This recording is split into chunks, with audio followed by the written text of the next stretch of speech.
Alright, so what we're going to do is we're going to do 3-minute games, or the winner stays on. Alright, so if you score a goal, you stay on, another team comes on, but it's maximum of 3 minutes. If the game goes for 3 minutes, both teams off, 2 teams on. So there might be a team on for the whole time if you're really, really good. We'll see how we go. Couple of rules to be aware of. So we'll play to the white line, so obviously it depends what you have in your gym as far as what lines you'd use or whether you need to mark lines out yourself. Obviously we're looking here with the white lines because it's futsal size. So we've got the white lines, white D for the keeper. So the keeper can only use their hands in the D. They can go outside of that D if they like. There's another rule with the keepers as well. So if the keeper has the ball, this is the confusing one. If you can get past this, you'll understand the rest easily. If the keeper has the ball and the keeper plays to me, and you as on my team, I play to you, and then you play back to the keeper again, it's a free kick. So it needs to change possession before it can go back to the keeper again. So if the keeper passed to me, I passed to you, you got tackled, I won the ball back, then I play back to the keeper, that's fine, but it must change possession. Alright? Otherwise you can pass, yeah. With futsal as well, it's kick-ins, not throw-ins, so if the ball goes out, opposite team's ball to kick in on the line, it can be on the line or a metre behind the line. Any further than that's too far, right? So it can't be on the court, obviously, just like in football, you can't throw in on the pitch. So ball on the floor, kick in, you have 4 seconds to kick in. You can't kick into yourself, so you can't pass to yourself and keep going. It must be played to someone else in your team. So 4 seconds, so I'll start counting to 4. If you take longer than 4 seconds, it's a turnover, so it's the other team's ball. What's the rules of defenders stand? Good question. So defenders are normally 5 metres away. This isn't quite a full court, so we'll say 4 metres. So they need to be that far back, so they can't just stand right in front of the ball, which you'll tend to see people do a lot. Other than that, same rules as football. It's not like indoor soccer, so you can go wherever you want. Don't feel like you don't have to go. Don't feel like you can't go in the D, or if you're a keeper you can't come out the D, you can. So you can go wherever you want. It can go as high as you want. Is there offside? No offsides. No offsides. Good question. And what's the rule of keepers returning the ball if it's in their hands? Can they throw it Yeah, so if the ball goes out behind the line, so if the ball goes out as if it would for a goal kick in football, the keeper rolls or throws. So in football you'd kick back in, but in futsal you roll or throw. And if in the game they make a save and the ball's in hand, same thing, roll or throw? They can kick if they've saved it in play, but if it's gone out of play and it's back in, it's only a roll or throw. Okay. Alright. Any other questions? After a goal, go back half? Yeah, after a goal you go back to the middle. From the kick-off the ball needs to go forward, same as in football. And that's it, alright? So let's get into it. We'll go, who's been off the court longest? Non-bibs and yellow. Non-bibs and yellow to start. Alright, so non-bibs on this side, yellow's on this side, so you need 1 keeper and 4 on the court.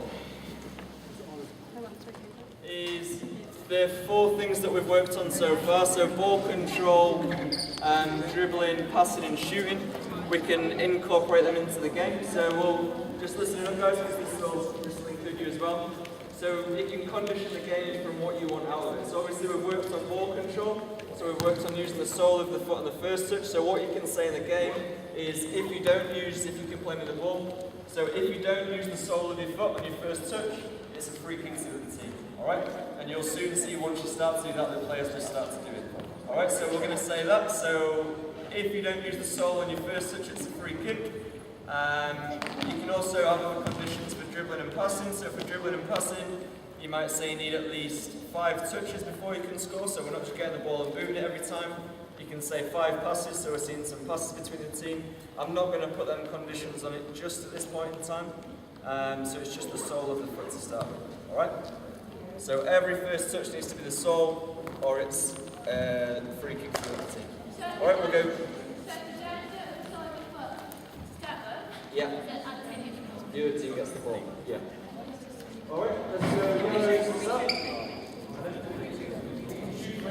So as I said, you could condition the game as well for that. If you want to see them taking long range shots, you might say you can only shoot outside of the D, or if you want to see them getting close one-on-one, you might say you can only score inside the D. So you can condition it to what you want to get out of it.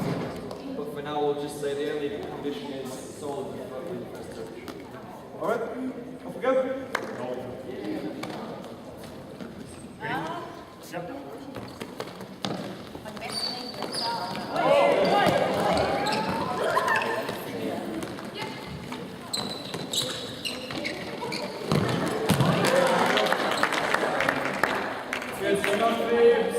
Non-bibs off. Next team ready to go? Just shoot straight for goal, do they have them pass? Yeah, they can shoot straight. But you might, and then that's the thing as well with some of the rules, like the one I said with the keeper as well, that they can throw as far as they want. But you might get with some of these students that are there for a bit of fun, that they'll just start booting the ball every time, they'll start throwing the ball every time, so you might want to put a rule of it can't go over halfway, or you might put a rule you can't score from kick-off. In a higher level, they probably wouldn't shoot from kick-off knowing they're probably not going to score. But yeah, so you just need to condition to what works for your class. Hopefully you've all picked up one of these guys anyway, one of the handouts. It just basically goes through what we've worked on today, a couple of things to do with futsal on the start. I've put further futsal opportunities here as well. We have high school leagues. I'm not sure if any of you guys have played in them in the past anyway. We're trying to create a futsal season which is terms 4 and 1. So we're trying not to compete with the football season. It may make sense to do it the other way around since we're indoor during the summer and they're outdoor during the winter, but that's how it works. It's in Hamilton, so we tend to use different venues. Obviously, I'm sure you guys know the difficulty of venue space in Hamilton. So we tend to use whatever we can get our hands on. It's normally either Fraser High or Hamilton Boys tend to be the two most common. But yeah, it just depends where we can get. As far as future opportunities as well, we have other coaching courses. Obviously, futsal's still pretty new in New Zealand. It's came in the last 3 years. They're trying to develop this pathway that's going to look alongside football. So they've got the intro to football, level 1 football, level 2, level 3.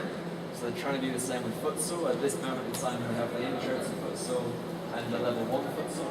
And the level 1, we were the first region to do it about a month ago. So if you've got anyone that's keen to learn a little bit more, you guys are keen yourselves, feel free to, if you check on the YBOT website, that says when our coaching courses are.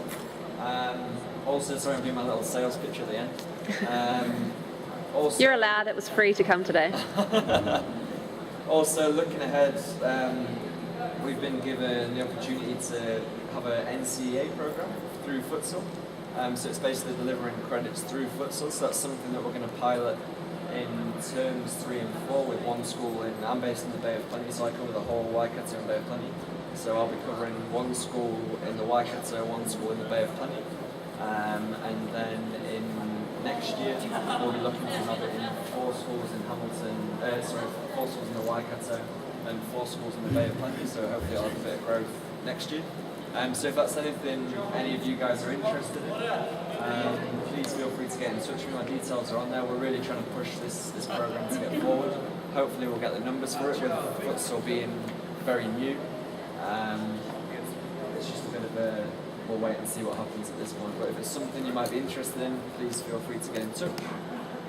Any other taster sessions or anything like that, if you want myself or one of our other coaches to come in, if you want to contact me, and I'll see what we can do. Hopefully that'll be of use to you as well. But thank you for listening today. Really good to see some improvements right the way through, especially that sole of the foot. Hopefully I've drilled it enough to get that part in at least. So yeah,